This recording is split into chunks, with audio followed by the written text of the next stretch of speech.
नमस्कार जय जगन्नाथ हार्दिक भाव में स्वागत जनाऊँ आज क्लास को। आशा करे आपण मैंने समस्ते भलरे थे और आपण मान प्रिपरेशन जारी रखि आम पीजीटी सिलेबस वाइज क्लास करूँ से हिसाब से आमर आज आमर टॉपिक रही प्राचीन ओडिया गद्य साहित्य ए विषय आम आज आलोचना करवा। तेबे आम समस्ते जानिछे प्राणी जगत निज भाव प्रकाश पाई भिन्न भिन्न उपाय अवलंबन करथांती। मानव सभ्यतार विकास समय मनीष निजर भाव प्रकाश पाई प्रथमे संकेत ता परवर्ती समय ठार ता परवर्ती समय चित्रलिपि और लिपिर आविष्कार करिछि। ता द्वारा व्यवहृत ध्वनि क्रमशः विवर्तन धारा मध्य देई भाषा रे रूपांतरित होइछि। तेणु भाव प्रकाश पाई प्रथमे भाषा और लिपिर सृष्टि होइछि। तेबे साहित्य सर्जन आम कहवा मनुष्यर व्यावहारिक क्षेत्र में आम जो भाषा को माध्यम भाव ग्रहण करें ताहा होछि आमर व्यावहारिक भाषा। तो व्यावहारिक भाषार स्थूल रूप होछि गद्य। कारण भाव विनिमय बा कथोपकथन ठारू आरंभ करी राजा किंबा सामंतीय आदेशनामा गुड़िक गद्य प्रकाश पाई। आई गद्यर स्वरूप आम शिलालिपि ताम्रलिपि शासन तालपत्र पोथी गुड़िकर संप्रति कथोपकथन को छाड़देले व्यवहारिक गद्यर स्वरूप आम लक्ष्य करूँ। निमंत्रण पत्र आफिसिक पत्र विज्ञापन प्रभृति जोगाजोग मूलक माध्यम मानकरे मध्य। तेबे कथोपकथन में व्यवहारिक गद्यर स्वरूप अर्थनीतिक भौगोलिक शैक्षिक जाति क्षेत्र में भिन्न भिन्न होइतिबार आमे देखिबाकु पाऊ। शिक्षित संस्कृति संपन्न परिवार मध्य व्यवहारिक गद्यर स्वरूप गांभीर्यपूर्ण तथा मार्जित सचेतनशील थिला बेले अशिक्षित परिवार यार विपरीत देखिबाकु पाइबा। तेबे आमे आज जे ये जो पुराना गद्य रही से गद्य केबेठु आरंभ होइछि से विषय मध्ये आमे आलोचना करिबा। तेबे हमर कहवा जे मनर भाव को प्रकाश करने आज सभ्यतार मनीष जो व्यवहार करथिला प्रथमे आदिम मनीष ताहा आमर चित्रलिपि क्रम विवर्तन प्रक्रिया रे ताहा निर्दिष्ट भाषा पाई लिपिर सृष्टि होइछि और लिपिर उद्भावन ही भाषिक प्रक्रियार स्थूल रूप प्रकाश करेछि। गद्यर संज्ञा निरूपण करी वामनाचार्य सुंदर कथाटिए कहते से कौन कहते गद्य कविनां निकषं वदन्ति। पद्य तुलन में गद्य रचना एक सहज साध्य व्यापार नुहे।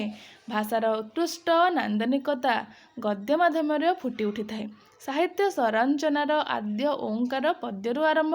कारण प्रत्येक भाषार आद्यकाल मनुष्यर भावावेग और चिंतन को गद्य प्रकाश करने को अक्षम होता है। जीवन बोधर तात्विक विश्लेषण पाई प्रथम अवस्था भाषा निकटरे न थाए प्राचुर्यपूर्ण अर्थ संप्रसारण गद्य। यह सहित व्यवहारिक गद्यर सीमित परिसर समर्थ हो न थाए मानवर जो प्रकाश करने मानवर सकल आयाम को। तेणु समस्त भाषार गद्य रचना बहु परे संभवपर होइछि जना जाए। कारण गद्य रही भावावेग प्रकाश और जीवन बोधर तात्विक विश्लेषण प्रक्रिया जहाँ को आधार करी गढ़ी उठी गद्यर भित्तिभूमि। तेणु पद्य तुलन में गद्यर इतिहास अबार्जिन गोटे पूर्णांग विकसित और समस्त मानव सम्मिलित संपर्कित विद्याबल को लोकमुख कराइबारे सामर्थ्य रखुथिबा भाषा द्वारा ही गद्य रचना पाई पृष्ठभूमि निर्माण करे। सेथिपाई गद्यर परिसर अत्यंत व्यापक और विज्ञान सम्मत। ठीक अच्छे गोटे उत्कृष्ट गद्य रचना पाई लेखकंकर चित्तवृत्ति भावावेग सह युक्तिनिष्ठ समीक्षात्मक दृष्टिकोण एकांत भाव में आवश्यक। तेणु आमे कहबा जे गद्य भाषार प्रथम स्वरूप होछि आमे लोककथा बा लोक कहानी को ही आमे ग्रहण करूँ। परवर्ती समय आमे शिलालेख देखिबा ताम्रशासन देखिबा जेमिति आमर शिलालेख ताम्रशासन तथा अन्यान्य लौह स्वर्ण काष्ठ चर्म वस्त्र पोड़ा इटा बा माटी इत्यादि लेखारे साधारणतः गद्यशैली व्यवहार आमे देखिबाकू पाऊ। राजा मानकर विजय वार्ता राजकीय घोषणा विजय वार्ता राजकीय घोषणा दान संपर्क विभिन्न कथा बा कौन से आदेश संपर्क घोषणा अभिलेख लिपिबद्ध होइथिबारु यार भाषा होची भाषा गद्य हेबा स्वाभाविक। तेणु आमे कहबा जेमिति हमर हाथी गुंफा शिलालेख रही आमर अशोकंकर धौली जौगोड़ शिलालेख रही से कौन आम राजा मानकर विभिन्न प्रकार दान घोषणा संपर्क सबू कथा मध्य रही। तेबे आमे कहबा पूर्णांग वाक्य थिबा प्रथम अभिलेख भाबरे भुवनेश्वरर द्वैभाषिक शिलालेखको ग्रहण करा जाय पारे। मन रखिबा परीक्षारे आसला परी प्रश्नटीए प्रथम अभिलेख बा पूर्णांग वाक्य केउथरे रहिछि भुवनेश्वरर द्वैभाषिक शिलालेख। एहा 1249 ख्रीष्टाब्दरे द्वितीय नरसिंह देवଙ୍କ द्वारा खोदित होइथिला। एहार गोटिए पटे तामिल लिपि आ अन्य पटे ओडिया लिपि देखिबाकू मिले। तेबे आमे कहबा प्रथम पूर्णांग वाक्य जोथिरे रहिछि ताहा होछि हमर द्वैभाषिक शिलालेख। एहार रचना एहाकू खोदित करछन्ती द्वितीय नरसिंह देव आ 1249 मसीहारे। आ एथिरे आमे कोन कोन देखिबाकू पाइबा गोटिए पटे तामिल लिपि अछि आ अन्य पटे ओडिया लिपि अछि। ठीक अछि। तेबे तापर देखिबा अभिलेखर भाषा राजदेशर भाषा। अभिलेखर भाषा होछि हमर राजदेशर भाषा। परवर्ती समय रे ओडिया गद्य शैली मार्जित रूप पाई यह बहु भाव दायी। ब्रह्मज्ञान बलराम दासଙ୍କ द्वारा रचित, जगन्नाथ दासଙ୍କର तुलाभिणा ए दुईटी जाक विश्लेषणात्मक गद्य सृष्टि करिछि। ଏହା ହେଉଛି ଜ୍ଞାନର ଏକ ସାହିତ୍ୟ। ଏହି ଗଦ୍ୟ ଦ୍ୱୟରେ ଜ୍ଞାନ ମିଶ୍ର ଭକ୍ତି ତତ୍ତ୍ୱ ପ୍ରକାଶ ପାଇଛି। ଏହି ଦୁଇ ଗ୍ରନ୍ଥର ଭାଷା ପ୍ରାଚୀନ ଓ ଅପରିପକ୍ୱ ବାକ୍ୟ ଗଠନ ରୀତିରେ ବ୍ୟାକରଣ ତ୍ରୁଟି ବହୁଳ ପରିମାଣରେ ଦେଖିବାକୁ ମିଳେ। ଏହି ଦୁଇଟି ଗ୍ରନ୍ଥ ମୂଳତଃ ପ୍ରତୀକାତ୍ମକ। ଏହି ଦୁଇଟି ଗଦ୍ୟ ରଚନାରେ ବହୁଳ ପରିମାଣରେ ତତ୍ସମ ଶବ୍ଦର ବ୍ୟବହାର ଦେଖାଯାଏ। ତଦ୍ଭବ ଦେଶଜ ଶବ୍ଦର ମଧ୍ୟ ସୁନ୍ଦର ଭାବରେ ବ୍ୟବହାର ହୋଇଛି। ଏଥିରେ ବାକ୍ୟ ଗୁଡ଼ିକ ଛୋଟ ଛୋଟ ରହିଛି। ଯୌଗିକ ଓ ଜଟିଳ ବାକ୍ୟ ଖୁବ୍ କମ୍। ଅନେକତ୍ର କ୍ରିୟାବିହୀନ ବାକ୍ୟ ମାତ୍ର ଦୁଇଟି ଶବ୍ଦକୁ ନେଇ ଗଠିତ ହୋଇଛି। ଚନ୍ଦ୍ରବିନ୍ଦୁ ସ୍ଥାନରେ ଅନୁସାର ବ୍ୟବହାର ଆମେ ଦେଖିବାକୁ ପାଇଥାଉ। ଠିକ୍ ଅଛି। तार परवर्ती समय आमे देखिबा जो भाषा रही आमर प्रथमे तो आमे देखिले जे शिलालिपि गुड़िकर रही जे आमर अशोकଙ୍କ हौली जौगड़ शिलालेखरे हाथीगुंफा शिलालेखरे ताम्रशासन आमर जातक आमर गद्य रही। परवर्ती समय आमे रुद्र सुधानिधि आमे देखा पाइबा। तो रुद्र सुधानिधि विषय तो आमे आलोचना भी करिछे और अल्पके कहूँ। तेबे डॉक्टर मायाधर मानसिंह ओडिया रे सर्वाद्यपूर्ण ग्रंथ रुद्र सुधानिधि को ख्रीष्टपूर्व प्रथम शताब्दी रे खारବେଳଙ୍କ गाथार भगिनी ग्रंथ बोली कहिसेंती। मन रखिबो एहाको किए कहिसेंती खारବେଳ गाथार भगिनी ग्रंथ। ठीक अछि। डॉक्टर मायाधर मानसिंह। उभय गद्य और पद्यर आत्मिक मिश्रण रे निर्मित पुस्तक हेउछि अनन्य। डॉक्टर करुणाकर करଙ୍କ मतरे ଏହା ଏକ ଅଦ୍ଭୁତପୂର୍ଣ୍ଣ ଅତୁଳନୀୟ ଅଭିନବ ଗଦ୍ୟ କାବ୍ୟ। ଏଥିରେ ଗଦ୍ୟ ନିରାଡମ୍ବର ଆକର୍ଷଣ, କଠିନ ସ୍ୱରୂପ ଅପେକ୍ଷା କବିତ୍ୱର ଆଧିକ୍ୟ ଏବଂ କମନୀୟତା ଓ କୋମଳତା ପୂର୍ଣ୍ଣ ମାତ୍ରାରେ ପ୍ରତିଫଳିତ ହୋଇଛି। ପଦ୍ୟାତ୍ମକ ଗଦ୍ୟ ଭାବର ଗ୍ରହଣ କରିଛନ୍ତି। ଏଥିରେ ଆମେ ଦେଖିବାକୁ ପାଇବା ଯେ ଯାହାକୁ ଆମର ଯେଉଁ रुद्र सुधानिधि रचना କରାଯାଇଛି ଏହାକୁ କିଭଳି ଭାବରେ ଗ୍ରହଣ କରାଯାଇଛି। ଠିକ୍ ଅଛି। सुरेन्द्र महांती मतरे रुद्र सुधानिधि यही गद्यशैली प्राचीन आलंकारिक संस्कृत गद्यशैलीर अनुसरण ही रचित होइछि। डॉक्टर कृष्णचरण बेहेरा कहते यह एक आवृत्तिधर्मी श्रवण सुखदायी और गद्यशैली लिखित होइछि। पंडित सूर्यनारायण दासଙ୍କ मतरे गद्य पद्यर सुमधुर समन्वय होइथिबारु रसभंगर अवकाश नहीं। पद्य छंदर मादकता पूर्ण मात्रा रही। प्रोफेसर प्रहलाद प्रधान मतरे यह दांडीवृत्तर पद्य रचना। श्री सचिदानंद राउतराय मतरे आम ओडिया रे रुद्र सुधानिधि और शालांक महाभारत दांडीवृत्तरे गद्य पद्य एकाकार होई रही। गद्य ग्रंथ भाषा और रचना शैली दृष्टि रुद्र सुधानिधि को वृत्तिगंधी मन रखिब। वृत्तिगंधी एटा परीक्षा रे आसीथिला प्रश्न जे रुद्र सुधानिधि केउ रीति रे रचित होइछि हैला। वृत्तिगंधी रीति रे ही रचित होइछि। ओजह गुण और समास बहुलता हेउछि गद्य काव्यर जीवन। जमक, अनुप्रास, उत्प्रेक्षा और उपमा आदि अलंकारर व्यवहार करा जाइछि। प्राकृतिक दृश्यर वर्णना प्राचुर्य लाभ करेछि। समालोचक माने रुद्र सुधानिधि ग्रंथर तुलना बाणभट्टଙ୍କ गद्य काव्य सहित करिसंती। आउ कहबा जे मोट उपरे रुद्र सुधानिधि ओडिया गद्य साहित्यर प्रथम मुख्य ग्रंथ और समग्र ओडिया साहित्य आकाशर एक उन्नत उज्जवल ज्योतिष। ठीक अच्छे। तार परवर्ती समय आमे देखिबा सोमनाथ व्रत कथा जे रुद्र सुधानिधि विषय केउ केउ गवेषक माने विद्वान माने कौन सब कहछन आमे जानले। तापर आमे देखिबा एठी सोमनाथ व्रत कथा। ଏହା ଏକ ଶୈବଧର୍ମ ପ୍ରକ୍ଷେପକ ଗଦ୍ୟ ଗ୍ରନ୍ଥ। ଏହାକୁ କେତେକ ସ୍ଥାନରେ ବଡ଼ ଓଷା ବୋଲି ମଧ୍ୟ କୁହାଯାଏ। ଏହା ଉଭୟ ପୁରୁଷ ଓ ସ୍ତ୍ରୀମାନଙ୍କ ଦ୍ୱାରା ପାଳିତ ହୋଇଥାଏ। ସୋମନାଥ ବ୍ରତ କଥାର ଆରମ୍ଭ ଶିବ ପାର୍ବତୀଙ୍କ କଥୋପକଥନ ଛଳରୁ ହିଁ ହୋଇଛି। ଶିବ ପାର୍ବତୀଙ୍କୁ ସୋମନାଥ ବ୍ରତର ମହାତ୍ମ୍ୟ ଶୁଣାଇଛନ୍ତି। ଏଇଟା ମନେ ରଖିବ। ଶିବ ପାର୍ବତୀଙ୍କ କଥୋପକଥନ ଛଳରେ ହିଁ ସୋମନାଥ ବ୍ରତ କଥା ବର୍ଣ୍ଣିତ ହୋଇଛି। ଅଧ୍ୟାପକ ଆର୍ତ୍ତବଲ୍ଲଭ ମହାନ୍ତି ସର୍ବପ୍ରଥମେ 1932 ଖ୍ରୀଷ୍ଟାବ୍ଦରେ ସୋମନାଥ ବ୍ରତ କଥାର କିଛି ଅଂଶ ସମ୍ପାଦିତ ପ୍ରାଚୀନ ଗଦ୍ୟ ପଦ୍ୟାଦର୍ଶ ପୁସ୍ତକରେ ସଂକଳନ କରି ଲୋକଲୋଚନକୁ ଆଣିଥିଲେ। ଏହାପରେ ଜାନକୀବଲ୍ଲଭ ମହାନ୍ତି ସୋମନାଥ ବ୍ରତ କଥା ସଂଗ୍ରହ କରି 1968 ଖ୍ରୀଷ୍ଟାବ୍ଦରେ ସେ ସମ୍ପୂର୍ଣ୍ଣ ଭାବରେ ପ୍ରକାଶ କରିଛନ୍ତି। ବର୍ତ୍ତମାନ ଆମ ପାଖରେ ଏହାର 3ଟି ଲିପି ରହିଛି। ଗୋଟିଏ ରହିଛି ଡକ୍ଟର ଆର୍ତ୍ତବଲ୍ଲଭ ମହାନ୍ତିଙ୍କ ଦ୍ୱାରା ସମ୍ପାଦିତ ପ୍ରାଚୀନ ଗଦ୍ୟ ପଦ୍ୟାଦର୍ଶ ଗ୍ରନ୍ଥରେ କିଛି ଅଂଶ। ଦ୍ୱିତୀୟଟି ରହିଛି ଓଡ଼ିଶା ରାଜ୍ୟ ସଂଗ୍ରହାଳୟରେ ସଂରକ୍ଷିତ ଏକ ପୋଥି। ତୃତୀୟଟି ରହିଛି ଡକ୍ଟର ଜାନକୀ ବଲ୍ଲଭ ମହାନ୍ତିଙ୍କ ସମ୍ପାଦିତ ଗ୍ରନ୍ଥ। ତ ପଣ୍ଡିତ ସୂର୍ଯ୍ୟନାରାୟଣ ଦାସ ଭାଷା ଓ ଭାବ ଦୃଷ୍ଟିରୁ ଆଲୋଚନା କଲେ। ଏହାର ସମୟସୀମାକୁ 1300 ବା 1400 ଶତାବ୍ଦୀ ବୋଲିକି କହିଛନ୍ତି, ତ୍ରୟୋଦଶ ବା ଚତୁର୍ଦ୍ଦଶ। ଡକ୍ଟର ମାୟାଧର ମାନସିଂହଙ୍କ ମତରେ ଏହା ମଧ୍ୟ ସେମ୍ କଥା ସେ କହିଛନ୍ତି। ଶ୍ରୀ ସୁରେନ୍ଦ୍ର ମହାନ୍ତିଙ୍କ ମତରେ ଚତୁର୍ଦ୍ଦଶ ଶତାବ୍ଦୀର ଉତ୍ତରାର୍ଦ୍ଧରେ ଏହା ରଚିତ ହୋଇଛି। ଅଧ୍ୟାପକ କୁମୁଦ ରଞ୍ଜନ ପାଣିଗ୍ରାହୀଙ୍କ ମତରେ ଷୋଡ଼ଶ ଶତାବ୍ଦୀ ବା କିଞ୍ଚିତ ପରବର୍ତ୍ତୀ ସମୟ ବୋଲିକି ସେ କହିଛନ୍ତି। ଡକ୍ଟର ଦେବେନ୍ଦ୍ର ମହାନ୍ତିଙ୍କ ମତରେ ସପ୍ତଦଶ ଶତାବ୍ଦୀରେ ଏହା ରଚିତ ହୋଇଛି। ଆଉ ଡକ୍ଟର ଆର୍ତ୍ତବଲ୍ଲଭ ମହାନ୍ତିଙ୍କ ମତରେ ପଞ୍ଚଦଶ ବା ଷୋଡ଼ଶ ଶତାବ୍ଦୀରେ ଏହା ରଚିତ ହୋଇଛି। ତେବେ ଏହାର ବିଷୟବସ୍ତୁ ଟିକେ ଆଲୋଚନା କରିବା। ଠିକ୍ ଅଛି। ଏହି ବ୍ରତ ତ ବିଷୟବସ୍ତୁ ଦେଖିବା। ଏହି ବ୍ରତ କଥାର ଘଟଣା ପ୍ରବାହରେ ପରମ୍ପରାଗତ ଏକ କେନ୍ଦ୍ରାଭିମୁଖୀନତା ପରିଲକ୍ଷିତ ହୁଏ। ପାଟଳୀ ନଗରର ରାଜା ବିକ୍ରମାଦିତ୍ୟଙ୍କ ରାଜ୍ୟ ଶାସନ, ବ୍ରତନିନ୍ଦା, କୁଷ୍ଠ ରୋଗାକ୍ରାନ୍ତ ହେବା, ରାଜ୍ୟତ୍ୟାଗ, ଅନୁତାପ, ମନ୍ତ୍ରୀଙ୍କର ଅତ୍ୟାଚାର, ରାଣୀଙ୍କର ଶିବପୂଜା, ରାଜାଙ୍କର ଆରୋଗ୍ୟ ଲାଭ, ରାଜାଙ୍କର ପ୍ରତ୍ୟାବର୍ତ୍ତନ, ମନ୍ତ୍ରୀଙ୍କର ଦଶା, ରାଜାଙ୍କର ପୁନଃ ରାଜ୍ୟପ୍ରାପ୍ତି, ପାରମ୍ପରିକ କାହାଣୀର ଆରମ୍ଭ ଓ ଶେଷ ଭଳି ଏହାର କାହାଣୀ ଗଠିତ ହୋଇଛି। ତେବେ ମୋଟାମୋଟି ଭାବରେ ଦେଖିବା, ଶିବଙ୍କର ମାହାତ୍ମ୍ୟ ପ୍ରଖ୍ୟାପନ କରାଯାଇଥିବାରୁ ଏହା ଅତିରଞ୍ଜିତ ଭାବରେ ପୂର୍ଣ୍ଣ। ସୋମନାଥ ବ୍ରତ କଥାର ଭାଷା ଅତ୍ୟନ୍ତ ସରଳ ଆଉ ସାବଲୀଳ। ଏଥିରେ ଆମେ କର ବ୍ୟବହାର ଅନ୍ୟତ୍ର ଦେଖିବାକୁ ପାଇବା। ଏଥିରେ ବ୍ୟବହୃତ ବହୁ ଶବ୍ଦର ରୂପ ଧ୍ୱନି ପରିବର୍ତ୍ତନ ନିୟମସମ୍ମତ ଅପଭ୍ରଂଶ ତୁଲ୍ୟ। ଏହି ପ୍ରୟାସ ଆଧୁନିକ ଯୁଗର ପୂର୍ବବର୍ତ୍ତୀ ପ୍ରାୟ ସମସ୍ତ ଗଦ୍ୟ ସାହିତ୍ୟରେ ଦେଖିବାକୁ ମିଳେ। ତୃତୀୟ ବିଭକ୍ତିରେ ଏଣ ପ୍ରତ୍ୟୟ ଓ ସପ୍ତମୀ ବିଭକ୍ତିରେ ଏ ପ୍ରତ୍ୟୟର ବ୍ୟବହାର ହୋଇଛି। ସମ୍ବୋଧନରେ ଭୋ, ଆହେ ଏ ଦୁଇଟିର ମଧ୍ୟ ପ୍ରୟୋଗ କରାଯାଇଛି। ସହଜ ଓ ସରଳ ଉପାୟରେ ଶିବ ଉପାସନା ପ୍ରଥା ଲେଖକ ଏଠାରେ ବୟାନ କରିଛନ୍ତି।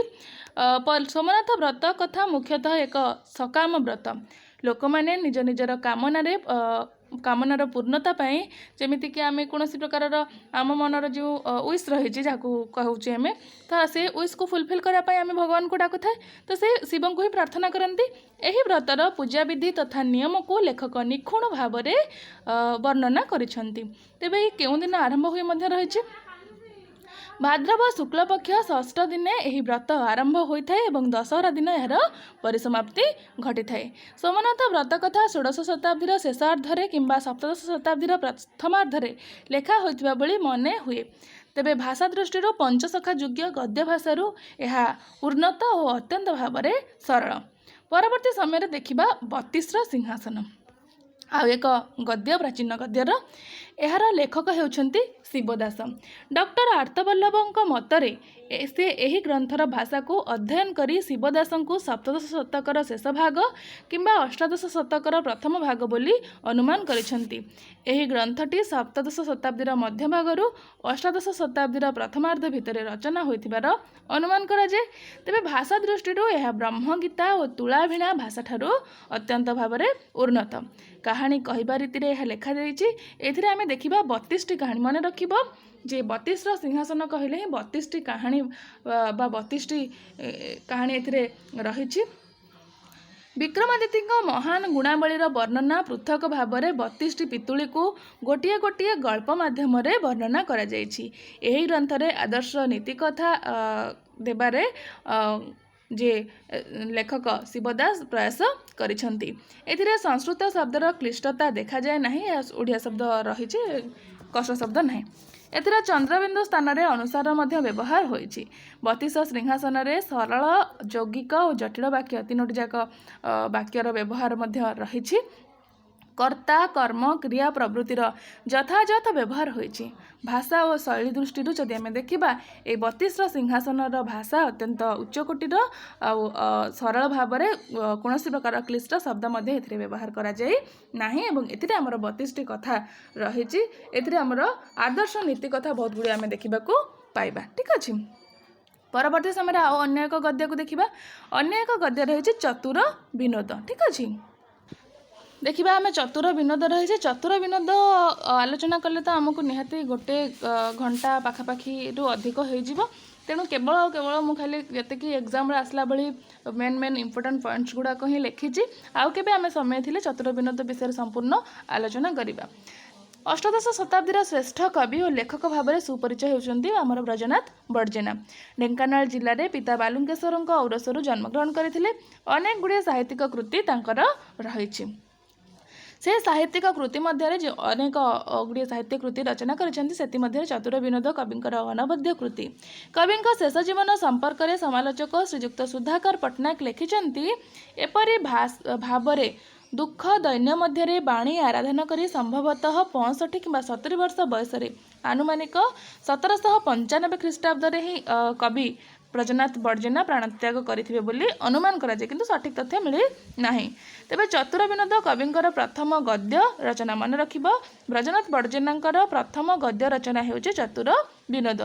କବିଙ୍କର ସମସାମୟିକ ସମୟ ଯଦି ଆମେ କହିବା 1730ରୁ 1800, ଆଉ ତାଙ୍କର ରାଜଦତ୍ତ ଉପାଧି ସେ କ'ଣ ପାଇଥିଲେ? ବଡ଼ଜେନା ଉପାଧିଟି ପାଇଥିଲେ। ତେବେ ବ୍ରଜନାଥ ବଡ଼ଜେନାଙ୍କ ବିଷୟରେ ଆମେ ଆଲୋଚନା କରିଛେ। ଯଦି ଆପଣମାନେ ସେ ଭିଡ଼ିଓ ଦେଖିନାହାନ୍ତି ତେବେ ଚ୍ୟାନେଲରେ ସେ ଭିଡ଼ିଓଟି ମଧ୍ୟ ଅପଲୋଡ଼ ଅଛି, ଆପଣମାନେ ଚାହିଁଲେ ସେ ଭିଡ଼ିଓଟାକୁ ଦେଖିପାରିବେ। ହଁ, ଟେଲିଗ୍ରାମ ଗ୍ରୁପରେ ଜଏନ୍ ହେଇଯାଆନ୍ତୁ, ଯାହାଦ୍ୱାରା ଆପଣ ପ୍ରତ୍ୟେକ ନୋଟିସ୍ ଗୁଡ଼ାକର ଇନଫର୍ମେସନ୍ ମଧ୍ୟ ପାଇଯିବେ। ତେବେ ଆମେ ଦେଖିବା ସେ ଆଉ କ'ଣ ସବୁ କାବ୍ୟ ରହିଛି। ତାଙ୍କର କାବ୍ୟ ମଧ୍ୟରେ ରହିଛି କେଳି କଳାନିଧି, ବିଦେଶ ଅନୁଚିନ୍ତା, 10 ପୋଇ, ଗୋପୀ ବିଳାସ, ଅମ୍ବିକା ବିଳାସ, ସମର ତରଙ୍ଗ, ବିଚକ୍ଷଣା, ଶ୍ୟାମ ରାସୋତ୍ସବ। କ୍ଷୁଦ୍ର କବିତା ଭିତରେ ରହିଛି ଚଣ୍ଡୀ ମାଳଶ୍ରୀ, ରାଜନଙ୍କୁ ଛଳୋକ୍ତି, ରାଜସଭା। ଗୋଟିଏ ଗଦ୍ୟ ରହିଛି ତାଙ୍କର ଚତୁର ବିନୋଦ। ହିନ୍ଦୀ ରଚନା ରହିଛି ଗୁଣ୍ଡିଚା ବିଜେ। ଠିକ୍ ଅଛି, ସଂସ୍କୃତ ରଚନା ରହିଛି ତାଙ୍କର ମନୋଦୂତ। ପଠାଣି ପଟ୍ଟନାୟକଙ୍କ ମତରେ ତଥା ଅନ୍ୟ ଆଲୋଚକଙ୍କ ମତରେ ବ୍ରଜନାଥ ଖୋର୍ଦ୍ଧା ରାଜା ଦିବ୍ୟସିଂହ ଦେବଙ୍କର ସମସାମୟିକ ଥିଲେ। ଚତୁର ବିନୋଦ ମୂଳତଃ ଏକ କଥା ବା କାହାଣୀ। ଏହାର 3/4 ହେଉଛି ଗଦ୍ୟ ରଚନା, 1/4 ହେଉଛି ଶ୍ଲୋକ, ଗୀତ, ଢଗ। ଆମେ କହିବା 4 ଭାଗ ଯଦି ଆମେ କରିବା, 4 ଭାଗରୁ 3 ଭାଗ ରହିଛି ଆମର ଗଦ୍ୟ ରଚନା, ଆଉ 1 ଭାଗ ରହିଛି ଆମର ଶ୍ଲୋକ, ଗୀତ ଆଉ ଢଗ। ମୋଟ ଉପରେ ଚତୁର ବିନୋଦରେ 18ଟି ଗଳ୍ପ ରହିଛି। ଏଇଟା ମଧ୍ୟ ମନେ ରଖିବ, ପରୀକ୍ଷାରେ ପ୍ରଶ୍ନ ଆସେ। 18ଟି ଗଳ୍ପ ରହିଛି, ଗୋଟିଏ ମୂଳ ଗଳ୍ପ ରହିଛି, ସେଥିରୁ 9ଟି ଉପଗଳ୍ପ ବାହାରିଛି ଓ ସେଥିରୁ 8ଟି ଶାଖା ଗଳ୍ପ ରହିଛି। ତେବେ ମନେ ରଖ, ହାସ ବିନୋଦ, ରସ ବିନୋଦ, ନୀତି ବିନୋଦ, ପ୍ରୀତି ବିନୋଦ ଏ କ୍ରମାନୁଯାୟରେ ମଧ୍ୟ ପଚାରିପାରେ। ଠିକ୍ ଅଛି, କାହାପରେ କିଏ? ହାସ ବିନୋଦ, ରସ ବିନୋଦ, ନୀତି ବିନୋଦ ଆଉ ପ୍ରୀତି ବିନୋଦ। ଏହି ଭେଦରେ 4 ବିନୋଦ ହେବାରୁ ଚତୁର ବିନୋଦ ବୋଲି ଲେଖିଛନ୍ତି। 18ଟି କାହାଣୀ ମଧ୍ୟରେ 11ଟି କାହାଣୀର ଶୃଙ୍ଗାର ରସ ରହିଛି ମୁଖ୍ୟ ରସ। ମୂଳ ଗଳ୍ପ ହେଉଛି, ମୂଳ ଗଳ୍ପ ମଧ୍ୟ ମନେ ରଖିବେ, ପ୍ରଶ୍ନ ଆସିବ, ଚଞ୍ଚଳାକ୍ଷୀ ଆଉ ମୋହନାଙ୍ଗୀ କଥା। ଆଉ ହାସ ବିନୋଦରେ ମାର୍ଜାର ମୁଖ ଆଉ ବିଳାପମୁଖୀ କଥା। ରସ ବିନୋଦରେ 4ଟି ଯାକ କଥା ରହିଛି। ନୀତି ବିନୋଦରେ 4ଟି ଯାକ କଥା ମଧ୍ୟ ରହିଛି। ପ୍ରୀତି ବିନୋଦରେ ପ୍ରବଳ ସମ୍ପ୍ରତି କଥାରେ ଶୃଙ୍ଗାରିକତାର କଳ୍ପନା ବର୍ଣ୍ଣନା ବିଶେଷ ପରିମାଣରେ ପରିଲକ୍ଷିତ ହୋଇଥାଏ। ଚତୁର ବିନୋଦ ପ୍ରେମ ବ୍ୟାପାରରେ 12ଟି ଯୋଡ଼ି ଆମେ ଦେଖିବାକୁ ମିଳେ। ଠିକ୍ ଅଛି, ମନେ ରଖିବ যেগুলো ସବୁ ଇମ୍ପୋର୍ଟାଣ୍ଟ।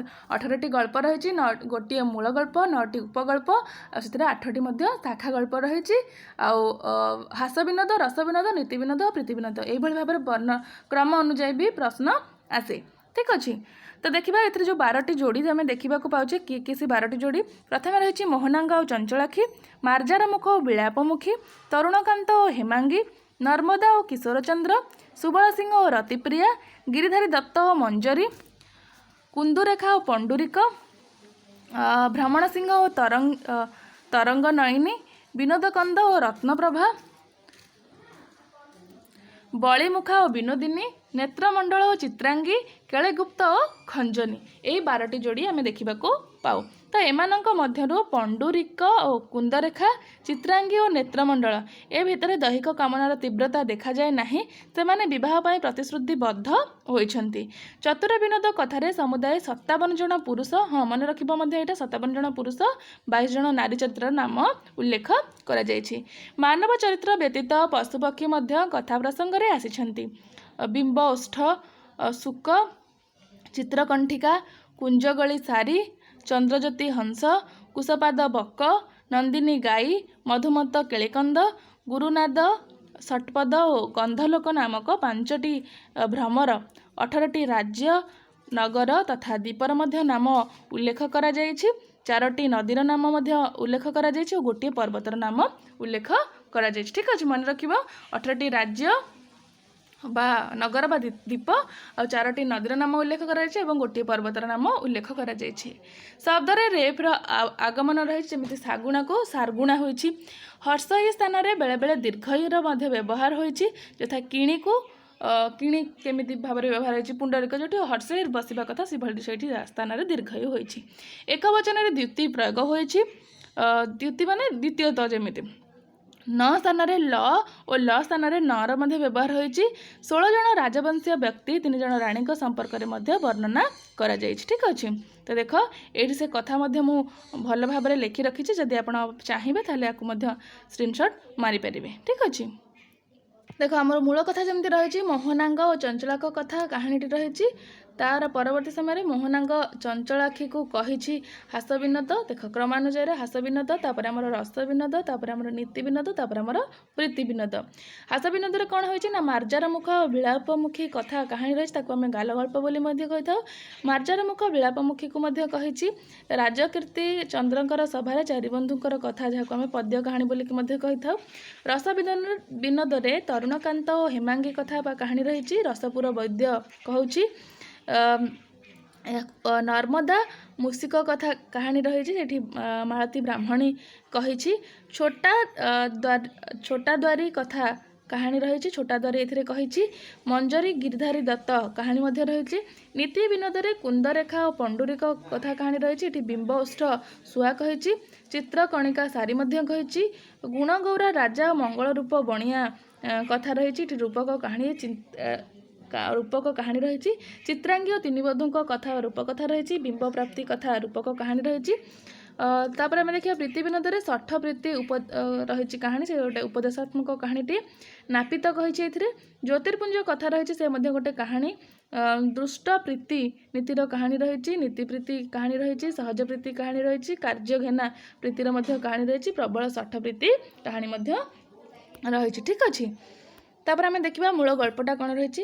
ରସାଳ କାଞ୍ଚନ ନାମକ ନଗରୀରେ ବେଶ୍ୟା ନେତ୍ରା ମୋଦର ସୁନ୍ଦରୀ କନ୍ୟା ଚଞ୍ଚଳାକ୍ଷୀ ସଖୀ ସୁହାଗୀ ସହିତ ନାଗାଭରଣ ମହାଦେବଙ୍କ ଦର୍ଶନ ପାଇଁ ଯାଇଥିଲା ବେଳେ ସେହି ସମୟରେ ରାଜପୁତ୍ର ମୋହନାଙ୍ଗ ତାର ସୌନ୍ଦର୍ଯ୍ୟରେ, ଅତ୍ୟନ୍ତ ସୁନ୍ଦରୀ ଥିଲେ, ତାଙ୍କ ସୌନ୍ଦର୍ଯ୍ୟରେ ମୁଗ୍ଧ ହୋଇ ତାହାର ଅଙ୍ଗ ସଙ୍ଗ ହେବା ପାଇଁ ବ୍ୟାକୁଳ ହୋଇ ଉଠିଛି। ହେଲା, ମୋହନାଙ୍ଗ ଚଞ୍ଚଳାକ୍ଷୀପୁରକୁ ଯାଇଛି ଏବଂ ତାକୁ ଗୋଟିଏ ପରେ ଗୋଟିଏ ଗପ ଶୁଣାଇଛି। ତ ଯେତେବେଳେ ସେ ମୁଗ୍ଧ ହୋଇଯାଇଛି ତାର ସୌନ୍ଦର୍ଯ୍ୟରେ, ଅତ୍ୟନ୍ତ ସୁନ୍ଦରୀ ଥିଲେ, ତେଣୁ ସେ ତାକୁ ପାଇବା ପାଇଁ କି ବ୍ୟାକୁଳ ହୋଇପଡ଼ିଛି, ତାର ଅଙ୍ଗ ସଙ୍ଗ ହେବା ପାଇଁ ସେ ଯାଇଛି ତାର ପୁରକୁ। ତ ଏହି ସମୟରେ ତାକୁ ସନ୍ତୁଷ୍ଟ କରିବା ପାଇଁ ଗୋଟିଏ ପରେ ଗପ ଶୁଣାଇଛି। ଚଞ୍ଚଳାକ୍ଷୀକୁ ମୋହନାଙ୍ଗ 4ଟି ବିନୋଦ କଥା ଶୁଣାଇ ପ୍ରୀତି ବିନୋଦରେ ବଶୀଭୂତ କରିଛି। ମୋହନାଙ୍ଗଙ୍କର ପ୍ରଥମ କଥା ଥିଲା ହାସ ବିନୋଦ। ଏହି ଗଳ୍ପର ମୁଖ୍ୟ ଉଦ୍ଦେଶ୍ୟ ହାସ ସୃଷ୍ଟି କରିବା। ତାପରେ ରହିଛି ରସ ବିନୋଦ। ରସ ବିନୋଦରେ ଗୋଟିଏ ଉପଗଳ୍ପ ଓ 3ଟି ଶାଖା ଗଳ୍ପ ରହିଛି। ତାପରେ ରହିଛି ନୀତି ବିନୋଦ। ନୀତି ବିନୋଦରେ ମୂଳ ଗଳ୍ପ ବା ଉପଗଳ୍ପ ହେଉଛି ଆମର କୁନ୍ଦରେଖା ଓ ପଣ୍ଡୁରିକ କଥା। ପ୍ରୀତି ବିନୋଦ ଏହି କାହାଣୀରେ 8ଟି ପ୍ରୀତି କଥା କୁହାଯାଇଛି। ସେ 8ଟି ପ୍ରୀତି ସବୁ କ'ଣ କ'ଣ ରହିଛି ଦେଖ। ଷଠ ପ୍ରୀତି, ଦୁଷ୍ଟ ପ୍ରୀତି, ନୀଚ ପ୍ରୀତି, କାର୍ଯ୍ୟଘେନା ପ୍ରୀତି, ପ୍ରବଳ ଷଠ ପ୍ରୀତି, ଅଭେଦ ପ୍ରୀତି, ପରସ୍ପର ପ୍ରୀତି, ନିଜ ସୁଖ ପ୍ରୀତି। ଏହି 8ଟି ପ୍ରୀତି ବିନୋଦରେ ଏହି 8ଟି ପ୍ରୀତି କଥା ରହିଛି। ମାତ୍ର 6ଟି ପ୍ରୀତି ସମ୍ପର୍କରେ ଆଲୋଚନା କରାଯାଇଛି ଆଉ 2ଟି ପ୍ରୀତି ସମ୍ପର୍କରେ ଆଲୋଚନା କରାଯାଇ ନାହିଁ। ठीक अच्छे। तो ये आमर चतुर विनोद कथा। आउ के तार कहानी निश्चित भाव में वर्णना करदेवी कौन कौन सब होता। ठीक अच्छे। तापर आम देखा मादला पांजी कथा। मादला पांजी को किए न जाने, जहाँकि आमर श्री जगन्नाथ आमर राष्ट्रर देवता, तांकरी पाखरे ही मादला पांजीर इतिवृत्ति रही। तेरे ख्रीष्टाब्द द्वादश रु 19 शताब्द मध्य भाग पर्यंत जगन्नाथ इतिवृत्ति मिली। पुरी जगन्नाथ मंदिर रे विवरण, उत्कल गजपति राज्यशासन बरणी जो अखंडित तालपत्र पुस्तक लिखित होता ताकू ही आमर मादला पांजी कहुला। आम कहवा ये मादला पांजी श्री जगन्नाथ जो सब नीति रही, जो 12 मासरे आमर जो 13 पर्व, तांकर विभिन्न प्रकार भोग रही। ये जगन्नाथ मंदिर जे कि आमर अनंत वर्मा चोड़गंग देव आरंभ करते, अनंग भीम देव शेष कर बड़दाण्ड पतन ठारू तार उच्चता 214 फुट 8 इंच। पूर्व द्वार रे आमर सिंहद्वार, जहाँ आम मुख्य द्वार बोली कही था। दक्षिण रे आमर अश्वद्वार बा घोड़ा द्वार, उत्तर रे हस्तीद्वार, पश्चिम रे व्याघ्र द्वार, ये सब रही। आम जगन्नाथ को पद्मपावन नाम संबोधित कर जो विभिन्न प्रकार जगन्नाथ कि भाव में उत्पत्ति होती, केउ केउ पुराण रे कौन सब रही, दैनंदिन नीति जे आम कहवा द्वारफिटा नीति, मंगल आलती, मैलम, अवकाश, अवकाश पर मैलम, साहण मेला दर्शन, महाप्रभुंकर विभिन्न प्रकार दैनंदिन बेश रही। से अलग अलग दिन मानक जमी आम बेश रही, बणभोजी बेश, कालिया दलन बेश, प्रलम्बासुर बेश, बामन बेश, कृष्ण बलराम बेश, श्री राधा दामोदर बेश, ठियाकिया बेश, डालिकिया बेश, आड़किया बेश, बांकजुड़ बेश, नागार्जुन बेश, पद्म बेश, गज उद्धारण बेश, चाचेरी बेश, घोड़ालागी बेश, जामालागी बेश, श्री राधा दामोदर बेश, सुना बेश, लक्ष्मीनारायण बेश, चंदन लगी बेश, बड़सिंहार बेश, रघुनाथ बेश, नवांग बेश आदि अनेक प्रकार बेश रही। भोग गुड़िक रही।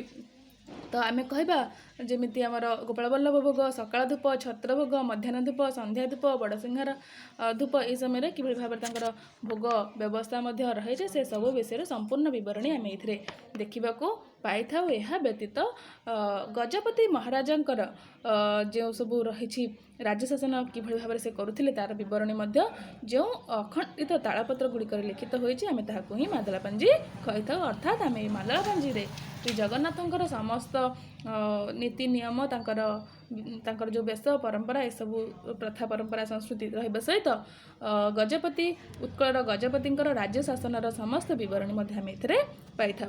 यही पांजी गद्य शैली ही रचित होइछि। तेबे आमर नामकरण दृष्टि देखा कौन कौन सब रही। श्री मदन मोहन चक्रवर्ती मत अनुसार मादला शब्द मृदल शब्द रु आसी। मृदल शब्दर अर्थ हो मुदी द्वारा सील करा जाइथिबा मुदी दि जाइथिबा। अर्थात जदि आम मुदी द्वारा बंद कर आम मादला पांजी तालपत्र पत्र जोटा लिखा जाइछि कहीं आम मादला पांजी बोली कहूचे, तार तो आम अलग नाम भी रखिपर। तो कहुई मादला शब्दटा मृदल शब्द ही आसी। मृदल शब्दर अर्थ हो मुदी द्वारा सील करा मुदी दि जाइथिबा, बंद कर दिया जाइथिबा। ठीक अच्छे।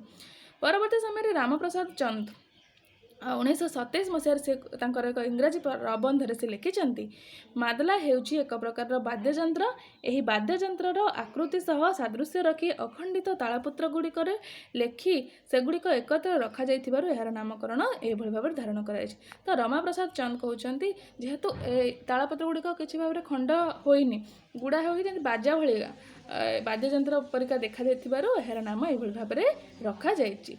परवर्ती समय थस्टन साहेब से कहते मोदली शब्द रु ही मादला शब्दटी आसी। आर्तबल्लभ महांती मतरे मादला आकृतिर पांजी बंधा हो रखा यह मादला पांजी कहुए। पंडित सूर्यनारायण दास राम प्रसाद युक्ति को स्वीकार करिसेंति। श्रीजुक्त सदाशिव रथंक मतरे से कौन कहते देखा मादला पांजी ओडिशार प्राचीन इतिहास सदृश। मादला पंजिका लंबी लंबी भावे तालपत्र रे लिखित होई मर्दलाकार रे बंधा होइथिबारु ताहार नाम मादला पांजी होइछि। तो श्रीजुक्त सदाशिव रथ कहते जे मादला पांजीटी रे इतिहास रही प्राचीन इतिहास, ताकू तालपत्र अखंडित जो तालपत्र से गुड़ा होइकि बंधा होइथिबारु मर्दलाकार रे ताकू ही आमर मादला पांजी कहुए। श्रीजुक्त सत्यनारायण रायगुरु मतरे से कौन कहते देखा मोदली बा मोदल गाँ ଶବ୍ଦରୁ ମାଦଳା ଶବ୍ଦ ଉତ୍ପନ୍ନ ହୋଇଛି। ଏହି ମୋଦଳା ଶବ୍ଦର ଅର୍ଥ ହେଉଛି ପ୍ରଥମ ଆଉ ମୋଦଲ ଗାଁ ଶବ୍ଦର ଅର୍ଥ ହେଉଛି ଆରମ୍ଭରୁ। ତେଣୁ ଏହାର ନାମ ଏଭଳି ଭାବରେ କରାଯାଇଛି। ଅଧ୍ୟାପକ କୃଷ୍ଣଚନ୍ଦ୍ର ଷଡ଼ଙ୍ଗୀଙ୍କ ମତରେ ମୋଦଳା ଆଭିଧାନିକ ଅର୍ଥ ହେଉଛି ଅପୂର୍ଣ୍ଣ ବା କାନ୍ତିଆ।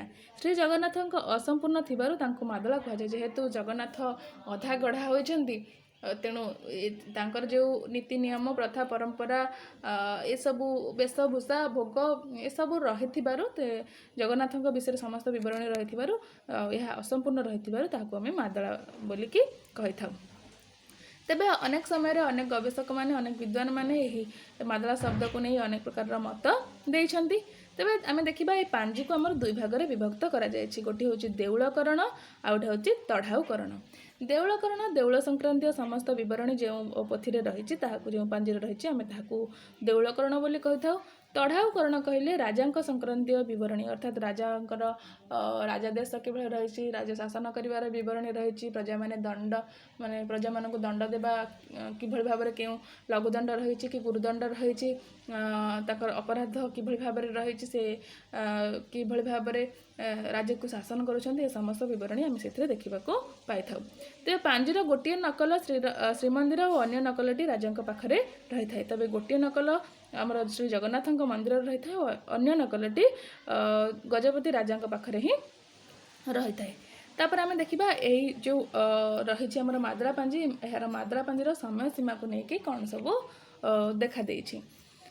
ତେବେ ଆମେ ଦେଖିବା ପ୍ରଥମେ ଷ୍ଟର୍ଲିଂ ସାହାବ ଏସିଆଟିକ୍ ରିସର୍ଚ୍ଚ ସେ କହୁଛନ୍ତି କ'ଣ, ଖ୍ରୀଷ୍ଟୀୟ ତ୍ରୟୋଦଶ ଶତାବ୍ଦୀ ଠାରୁ ଅର୍ଥାତ୍ ଦ୍ୱିତୀୟ ଅନଙ୍ଗ ଭୀମ ଦେବ ସମୟ ଯାହାକି ରହିଛି 1211 ଖ୍ରୀଷ୍ଟାବ୍ଦରୁ 1238 ଖ୍ରୀଷ୍ଟାବ୍ଦ, ଏହି ରାଜତ୍ୱ ସମୟରେ ହିଁ ମାଦଳା ପାଞ୍ଜିର ଲେଖାର ଆରମ୍ଭ ହୋଇଥିବାର କଥା ଷ୍ଟର୍ଲିଂ ସାହେବ କହିଛନ୍ତି ସେ ତାଙ୍କର ଏସିଆଟିକ୍ ରିସର୍ଚ୍ଚ ପୁସ୍ତକରେ।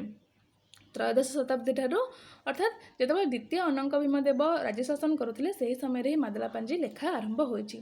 ପରବର୍ତ୍ତୀ ସମୟରେ ହଣ୍ଟର ସାହେବ ଅଛନ୍ତି, ତାଙ୍କ ମତରେ କ'ଣ ରହିଛି, ସିଏ ଓଡ଼ିଆ ପୁସ୍ତକରେ କହିଛନ୍ତି ମାଦଳା ପାଞ୍ଜିର ସମୟ ହେଉଛି ଏକାଦଶ ଶତାବ୍ଦୀରୁ ଆରମ୍ଭ, ବୋଧେ ମାଦଳା ପାଞ୍ଜିର ଲେଖା ଏକାଦଶ ଶତାବ୍ଦୀରୁ ହିଁ ଆରମ୍ଭ ହୋଇଛି। ପରବର୍ତ୍ତୀ ସମୟରେ ପଣ୍ଡିତ ସୂର୍ଯ୍ୟନାରାୟଣ ଦାସ କହିଛନ୍ତି ତାଙ୍କର ଓଡ଼ିଆ ସାହିତ୍ୟର ଇତିହାସରେ ଯେ ଏହି ମାଦଳା ପାଞ୍ଜି ଚୋଡ଼ଗଙ୍ଗ ଦେବଙ୍କ ସମୟରୁ ହିଁ ଏହାର ଲେଖା ଆରମ୍ଭ ହୋଇଛି। ତାର ପରବର୍ତ୍ତୀ ସମୟରେ ଡକ୍ଟର ଆର୍ତ୍ତବଲ୍ଲଭ ମହାନ୍ତି କହିଛନ୍ତି ତାଙ୍କର ଗ୍ରନ୍ଥ ପ୍ରାଚୀନ ଗଦ୍ୟ ପଦ୍ୟାଦର୍ଶରେ ଏକାଦଶ କିମ୍ବା ଦ୍ୱାଦଶ ଶତାବ୍ଦୀ ଠାରୁ ପାଞ୍ଜି ହିଁ ଆରମ୍ଭ ହୋଇଛି। ଶ୍ରୀଯୁକ୍ତ ପ୍ୟାରୀମୋହନ ଆଚାର୍ଯ୍ୟଙ୍କ ମତରେ ସିଏ କହିଛନ୍ତି ତାଙ୍କର ଓଡ଼ିଶା ଇତିହାସ ଗ୍ରନ୍ଥରେ ପ୍ରାୟ ତ୍ରୟୋଦଶ ଶତାବ୍ଦୀ ଠାରୁ ପଞ୍ଜିକା ଲେଖନ ଆରମ୍ଭ ହୋଇଛି।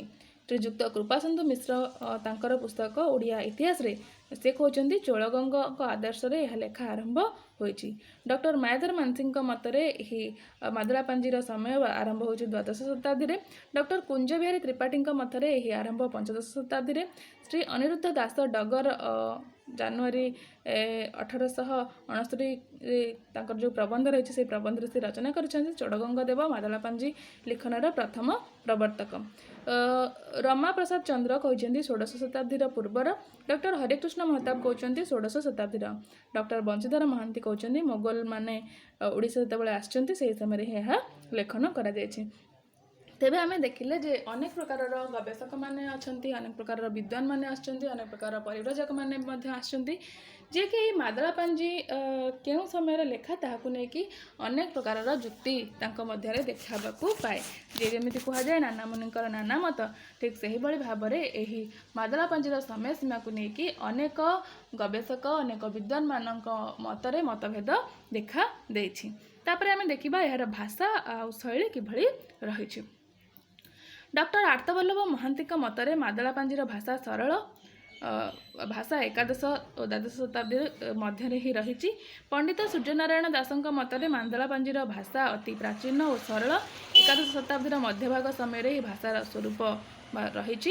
ଡକ୍ଟର କୃଷ୍ଣଚନ୍ଦ୍ର ପାଣିଗ୍ରାହୀଙ୍କ ମତରେ ମାଦଳା ପାଞ୍ଜି ବହୁ ପାର୍ସୀ ଓ ଆରବୀ ଶବ୍ଦ ବ୍ୟବହାର କରାଯାଇଥିବାର ଆମେ ଦେଖିବାକୁ ପାଉ। ଜାନକୀ ବଲ୍ଲଭ ମହାନ୍ତିଙ୍କ ମତରେ ଯୁଗରୁଚି ଅନୁସାରେ ଭାଷାରେ ପରିବର୍ତ୍ତନ ଦେଖାଦେଇଛି। ଡକ୍ଟର ବଂଶୀଧର ମହାନ୍ତିଙ୍କ ମତରେ ଷୋଡ଼ଶ ଶତାବ୍ଦୀର ଏହି ଭାଷା। ଶ୍ରୀଯୁକ୍ତ ପରମାନନ୍ଦ ଆଚାର୍ଯ୍ୟଙ୍କ ମତରେ ମାଦଳା ପାଞ୍ଜିର ଭାଷା ଖ୍ରୀଷ୍ଟାବ୍ଦ ଦ୍ୱାଦଶ ଶତାବ୍ଦୀରୁ ଊନବିଂଶ ଶତାବ୍ଦୀ ପର୍ଯ୍ୟନ୍ତ ପରିଲକ୍ଷିତ ହୋଇଥାଏ। ଠିକ୍ ଅଛି।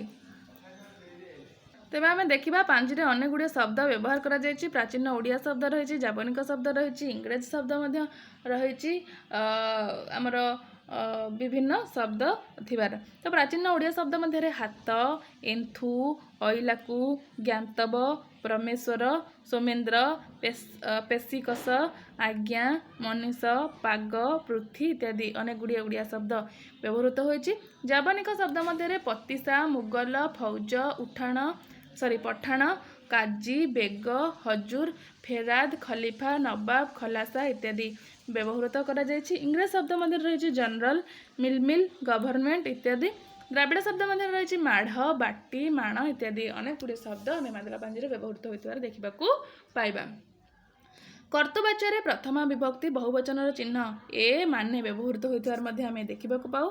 मान्यार्थ रे एक वचन रे ए मध्य व्यवहार होइछि। कर्मकारक रे कु, की, कु, मानकु ए सब शब्द व्यवहार होइछि। करणकारक रे ए प्रभृति व्यवहृत होइछि। संप्रदान कारक रे कु, मानकु। अपादान कारक रे रु, ठारु, उतारु। षष्ठी विभक्ति रे र, अंक ए शब्द व्यवहार होइछि। अधिकरण रे ठारे ए, कु, ठाकु कु शब्द व्यवहार होइछि। संबोधन रे भो शब्द व्यवहार होइछि। अनुसार और चंद्रबिंदुर व्यवहार मध्य आमे मादला पांजिरे देखिबाकू पाइबा।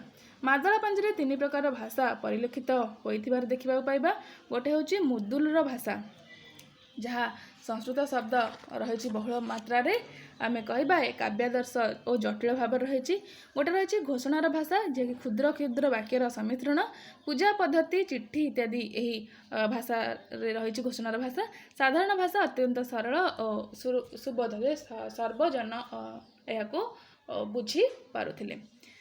निताई धोबणी कथा, चोड़गंग देवंकर निज कन्या सह अवैध प्रेम और प्रायश्चित कथा, राणी मध्य से समय किभଳି हत्या करछन्ती से कथा मध्य रही जेतेबेले से कौशल्या सहित संपर्क रखिछन्ती।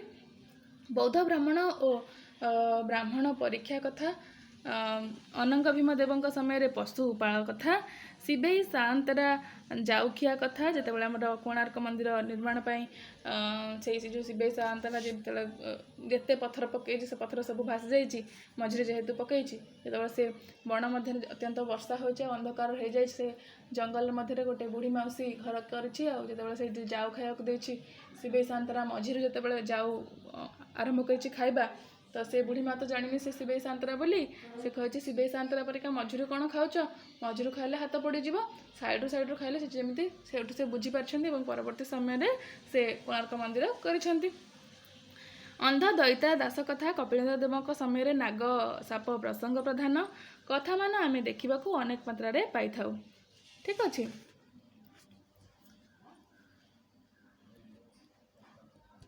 आउ कहबा मादला पांजी अनुकरण मध्य कलाहांडी देख कलाहांडी मादला आउ केउंझर मादला मध्य रचित होइछि हमर मादला पांजी अनुकरण रे। राधानाथ पार्वती चोड़गंग देव और कौशल्यांकर अवैध प्रणयर वर्णना रही। चिलिकार मध्य रक्तबाहु प्रसंग रही। कांची कावेरी कथावस्तु मादला पांजीर संगृहीत हो गजपति पुरुषोत्तम देवंक सह कांचीर राजाजेमा विवाह, युद्धरे बलभद्र और जगन्नाथ आगमनर कथा, माणिक गौडुणी ठारू दही खाइबा कथा, तांकु सुना मुदी दे जीवा कथा एसबु विषय वर्णना करा जायछि।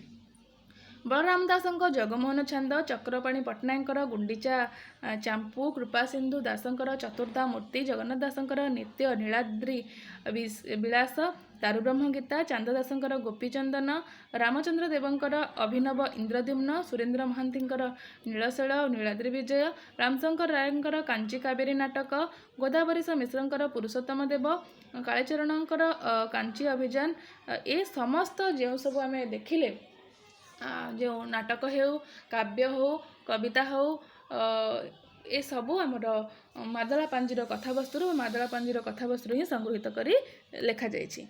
तो परवर्ती समय अन्य एक प्राचीन गद्य देखिबा जार ना होछि प्रस्ताव चिंतामणि। प्रस्ताव चिंतामणि ग्रंथटी खलिकोट राजपरिवार नीलांबर विद्याधर रचना कर सूचना मिले। अष्टादश शताब्दीर शेष भाग में यह रचना करा जाइछि। एहाको ख्रीष्टाब्द 1993 ब्रह्मपुर विश्वविद्यालय संरक्षित तालपत्र पोथी समूह पंडित केदारनाथ महापात्र आविष्कार करथिले। आम जदि कहबा ए प्रस्ताव चिंतामणि को पंडित केदारनाथ महापात्र 1973 मसीहार ब्रह्मपुर विश्वविद्यालय संरक्षित तालपत्र पोथी समूह ही आविष्कार कर डॉक्टर कान्हूचरण मिश्र प्रचेषार ब्रह्मपुर विश्वविद्यालय द्वारा यह 1967 मसीह प्रकाश पाई। तो आविष्कार कले 1973 और 1976 यह प्रकाश पाई। यह एक कहानीधर्मी रचना। प्रस्ताव चिंतामणि ग्रंथ रे श्रृंगारिक मनोभाव परिलक्षित होता है। यह एक दैहिक कामनार माने यह एक दैहिक कामनार प्रतिरूप यही गद्य आम देखा पाइबा। यह एक प्रेम कहानी आधारित सरल सुंदर गद्य साहित्यटी। प्रोफेसर डॉक्टर कान्हूचरण मिश्र यार रोमांचधारी अन्य एक अति उपादेय ग्रंथ भाव ग्रहण करिसेंती। ठीक अच्छे। तो आम कहवा प्रस्ताव चिंतामणिटी गोटे अति सुंदर प्रेम गल्पटे। यह एक कहानीधर्मी रचना अति सरल और सुंदर गद्यटे रही। यह एक रोमांचधर्मी और यह दैहिक कहानी श्रृंगारिक मनोभाव कामनार प्रतिरूप श्रृंगार अत्यंत भाव रही। परवर्ती आ गोटे गद्य रचना देखा जार ना हूँ हास्य कल्लोल। ठीक अच्छे।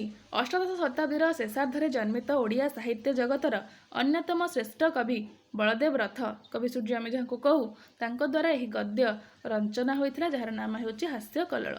ग्रंथटी आठगढ़ राजा बालुकेश्वर हरिचंदन जगदेव नाम ही भणिता होइछि। एही ग्रंथ रे हास्यरस सृष्टि करिवार प्रयास करा जाइछि। आमे कहबा जे एही ग्रंथटी रे हमर केवल हस को मुख्य रस भाव में ग्रहण करा जाइछि। जेमिति आमे पूर्व देखला प्रस्ताव चिंतामणिटी आमर श्रृंगार रस भरपूर होइकि रहिछि ताहाकु श्रृंगार को मुख्य रस रूपे ग्रहण करा जाइछि। से भली हास्य कल्लोल आमे कहबा कवि सूर्य बलदेव रथंकर यह गोटे अनन्य कृति साहित्यिक कृति बा गद्य ग्रंथ रही। आउ ए ग्रंथटी आठगढ़ राजा बालुकेश्वर हरिचंदन जगदेव नाम ही भणिता करा जाइछि। जे हस सृष्टि करबा हेउछि एहार मुख्य लक्ष्य। एथिरे आमे देखिबा राजुड़ा भाषा जावनिक भाषा और साधारण ओडिया शब्द सबू अनेक मात्रा रे देखिबाको मिले। ठीक अच्छे। तेबे आमे कहबा आवेग बुद्धिमत्ता को आधार करी सृजनात्मक गद्य विकसित होता है। ओडिया साहित्यर विकास क्रम रे यह आवेगाश्रित गद्यर भूमिका अनस्वीकार्य। प्राथमिक पर्यायर ओडिया साहित्य रूपचर्या धर्मभित्तिक थिला। कहानी संरचना चरित्र चित्रण मानविक प्रवृत्ति आदि साहित्यर उपादान गुड़ी को आधार करी धर्म आश्रित गद्य ग्रंथ गुड़िक रचना करा जाइछि। तो सेति मध्यरे आमे देखिले आमर रुद्र सुधानिधि सोमनाथ व्रत कथा 32 सिंहासन मादला पांजी कथा चतुर विनोद कथा आउरी मध्य देखिले प्रस्ताव चिंतामणि कथा। तेबे नारायणानंद अवधूत स्वामी विरचित रुद्र सुधानिधि रे गोटे साहित्यिक मौलिकता को प्रकाश करिथाए। आमे कहबा संस्कृत काव्यदर्श अलंकार तुति ज्योतिषशास्त्र योग सांख्य वेद वेदांत प्रभृति शास्त्र रे गभीर व्युत्पत्ति रखुथिबा नारायण अवधूत स्वामी रुद्र सुधानिधि ग्रंथ रे जदिओ बहु धर्मर अवतारण घटिछि तथापि यह एक शैव धर्माश्रित ग्रंथ भाव में ग्रहण करा जाइछि कहले अत्युक्ति हेबो नाही। तेबे रूप सौंदर्य वर्ण विभाग खूब चमत्कार एथिरे आमे देखिबाकू पाइथाउ। ठीक अछि।